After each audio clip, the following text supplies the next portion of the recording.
Hello guys, स्वागत है आप सबका। तो बैंक ऑफ बड़ौदा के अंदर काफ़ी अच्छी न्यूज़ें आई है। सबसे पहले आपसे सबसे रिक्वेस्ट है कि ये वीडियो पूरा देखें।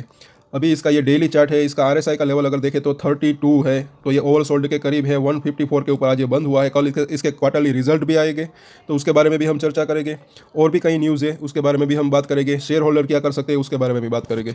और उससे पहले मैं यहाँ पर आपको बताना चाह रहा था कि ये अगर आप देखें तो 11 जनवरी को, एक महीने पहले ही मैंने बता दिया था मेरे ट्विटर हैंडल के ऊपर कि मार्केट के अंदर करेक्शन आ सकता है। आप क्लियरली ये पढ़ सकते हैं कि दोस्तों बी केयरफुल, मार्केट और नीचे जा सकता है। और रीज़न जो वो है, मैंने बताया था कि ये ऊपर टिक नहीं रहा है। आप लोगों की प्रॉब्लम ये है कि बड़े जो चैनल है उनका भरोसा करते हैं, उनको ज़्यादा तवज्जो देते हैं। मैं सिर्फ इतना कहना चाहता हूँ कि जिन्होंने अभी तक सब्सक्राइब नहीं किया है, ये मेरे ट्विटर को अगर आप देखकर सब्सक्राइब ज़रूर कर ले मेरे चैनल को। अब तक जिन्होंने सब्सक्राइब नहीं किया, क्लियरली मैंने बोला था और मुझे जो दिख रहा था वो मैं बता रहा था कि मार्केट अगर देखें तो 21 डे के ऊपर जब तक न निकले तब तक कोई फ्रेश तेज़ी इसके अंदर नहीं आ सकती। यहाँ छोटे छोटे बाउंस बैक आ सकते हैं और भी आए भी, लेकिन ऊपर टिक नहीं पाया। मार्केट के अंदर और करेक्शन आ सकता है, मैंने क्लियरली यहाँ पर बताया था। और ये 17,800 अगर टूटेगा तो 17,500 तक ये आ सकता है, और ये आज वही हुआ। यहाँ पर मैंने चार्ट भी शेयर किया था, एक महीने पहले की बात है।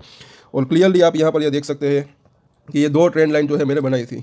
चलिए इस वीडियो को शुरू करते हैं। आप चाहे तो मेरे ट्विटर हैंडल के ऊपर मुझे फॉलो भी कर सकते हैं।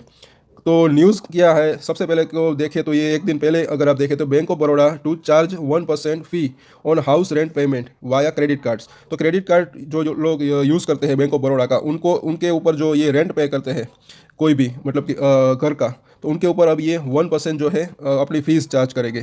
तो ये शेयर के ऊपर जो है बढ़िया बात है, क्योंकि इससे जो है इसका रेवेन्यू के अंदर बढ़त आएगी, इसके नेट प्रॉफिट के अंदर भी जो है बढ़त आएगी। यहाँ पर आप देख सकते हैं कि फ्रॉम फेब्रुआरी 1, एक फरवरी से ही ये शुरुआत होगी कि 1% जो है ये फीस जो है लेंगे। और उसका अगर आप देखें तो एग्जांपल देखें तो यहाँ पर जैसे कि अगर 10,500 रुपये अगर कोई रेंट पे करता है, अपने किराया देता है अपने घर का क्रेडिट कार्ड से, तो उसमें से 105 रुपये जो है वो बैंक ऑफ बड़ौदा जो है वो लेंगे। तो ऐसे करके करते जो है इसका प्रॉफिट भी इसके अंदर जो है बढ़त देखने को मिलेगी, हालांकि ये इस न्यूज़ के चलते। और इसके रेवेन्यू में भी बढ़त देखने को मिलेगी, उसके प्रॉफिट में भी। एक तो ये न्यूज़ हो गई। उसके बाद देखें तो यही, और इसके जो है व्हाट्सअप बैंकिंग की सर्विस भी ये लोग प्रोवाइड करते हैं। और इसके अंदर बताया जा रहा है कि सारी की सारी जो कि सुविधाएं होती है ये सारी की सारी ये जो है पे करते हैं। जैसे कि अगर डेबिट कार्ड कुछ खो जाए तो उसके अंदर ये उसका जो है वो ब्लॉक कर सकते हैं और वगैरह वगैरह। और आगे देखें तो यहाँ पर इसके जो चीफ है बैंक ऑफ बड़ौदा के, वो भी बता रहे हैं। और ये इनका बयान आया है 1 फरवरी का, कल बजट के ऊपर।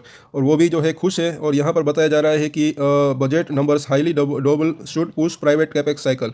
जो प्राइवेट के जो कैपेक्स साइकिल है उनके ऊपर संभव है कि जो है कैपेक्स इनका बढ़ेगा, इसके ऊपर जो है इनका रेवेन्यू के अंदर और भी बढ़ने की संभावना है। और यहाँ पर ये बताया जा रहा है, आगे ये बोलते हैं कि जैसे कि यहाँ पर अगर आप देखें तो जी हाँ, यहाँ पर देखें तो the budget process to increase public spending on infrastructure के ऊपर ज़्यादा पब्लिक जो है स्पेंड करेगी, खर्चा करेगी।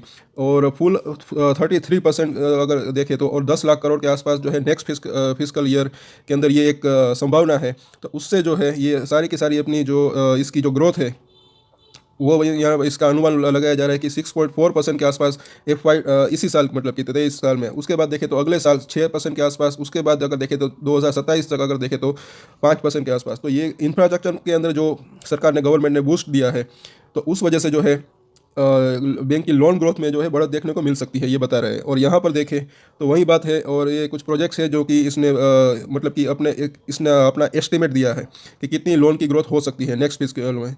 और यहाँ पर देखें तो इसका जो हाई था फिजिकल डेफिसिट का, जो कि पेंडेमिक के टाइम जो 9.5% था, और यहाँ पर देखें तो अब डाउन होकर ये 6.4% के आसपास रह गया है।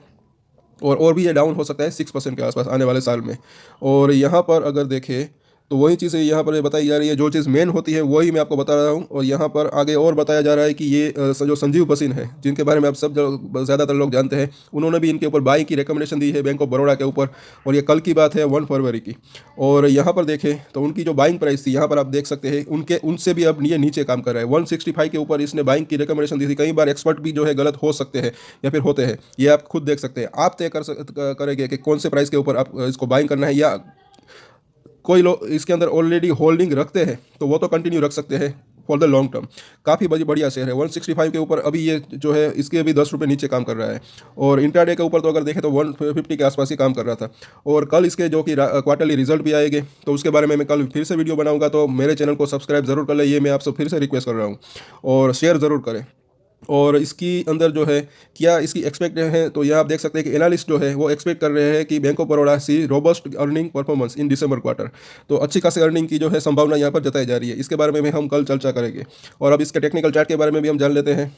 तो यहाँ पर आप देखें तो ये इसका डेली चार्ट मैंने लगाया। जैसे कि हमने पहले बताया कि आरएसआई अगर की बात करें तो ये 32 के आसपास अभी करंटली है, तो ओवरसोल्ड के नज़दीक है। शॉर्ट टर्म में इसके अंदर बाउंस बैक आ सकता है, कल इसके रिजल्ट भी है। तो मुझे ऐसा लग रहा है कि सबसे पहले तो हम जानेंगे इसके अंदर कि सपोर्ट कहाँ पर है, बड़े सपोर्ट कहाँ, शॉर्ट टर्म का सपोर्ट कहाँ पर है और लॉन्ग टर्म का सपोर्ट कहाँ पर है, और इसका रेजिस्टेंट कौन सा है। तो वो आप ज़रूर नोट करते जाइए। यहाँ पर अगर आप देखें तो फिलहाल करंटली इसका मार्केट प्राइस 154 के आसपास है। तो जो लोग सब पहले फिर से मैं बता रहा हूँ कि जो लोग इसके अंदर ऑलरेडी होल्डिंग रखते हैं फॉर द लॉन्ग टर्म, बहुत ही बढ़िया कंपनी चुनी है, अच्छा शेयर है ये, लॉन्ग टर्म में ये बेनिफिट अच्छा खासा दे सकता है। और ये जो मूडीज़ ने जो है इनकी पहले रिपोर्ट भी आई थी, वो वीडियो में मैंने बताया था कि लॉन्ग टर्म में ये मूडीज़ भी इसके ऊपर जो है बुलिश है। लॉन्ग टर्म का मतलब होता है 1 साल, 2 साल, 3 साल या 4 साल। और यहाँ पर देखें क्योंकि मार्केट एक वॉलेटाइल है, वो आप चीज़ आपको समझनी पड़ेगी। अभी जो है थोड़ा सा करेक्शन है तो अच्छे अच्छे शेयर भी गिरते हैं। वो वॉलेटिलिटी जो है सहने की हर ट्रेडर के अंदर एक सहन शक्ति होनी चाहिए। 154 का अभी प्राइस है। तो इसके अंदर सपोर्ट, सबसे पहला सपोर्ट तो यहाँ पर है 200 दिनों का जो मूविंग एवरेज है, जो कि 143 रुपीज़ के आसपास है, मतलब कि उससे 10 रुपये के आसपास नीचे। आज ही अगर देखें तो 146 का इसने एक लो बनाया था, यहाँ पर आप क्लियरली वो देख सकते हैं।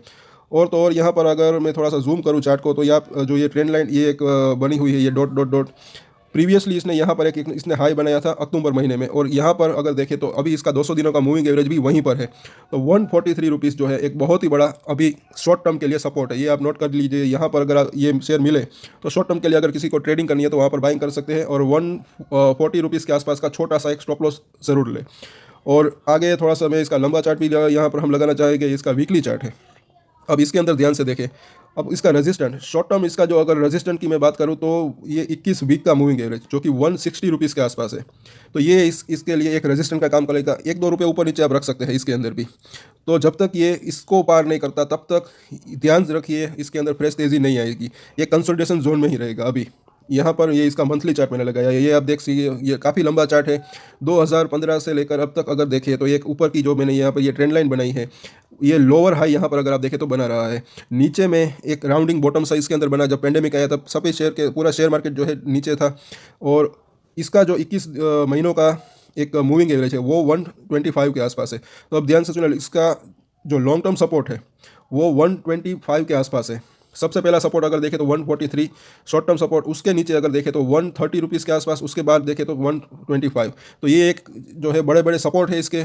और ऊपर में रेजिस्टेंट की मैं बात करूँ तो जैसे कि आपने यहाँ पर मैं चार्ट को थोड़ा सा जूम किया, ये ट्रेंड लाइन जो है यहाँ पर, इसको मैं थोड़ा सा यहाँ पर अगर दिखाना चाहूँ आपको, तो ये मैंने टिक मार्क किया है 163 रुपीज़। जैसे कि हमने देखा कि 160 एक जो है इसके लिए हर्डल का काम कर सकता है, 1-2 रुपये ऊपर नीचे रख सकते हैं। 163 रुपीज़ जब तक ये इस ट्रेंड लाइन को ब्रेक नहीं करता तब तक इसके अंदर कोई फ्रेश तेज़ी नहीं आ सकती।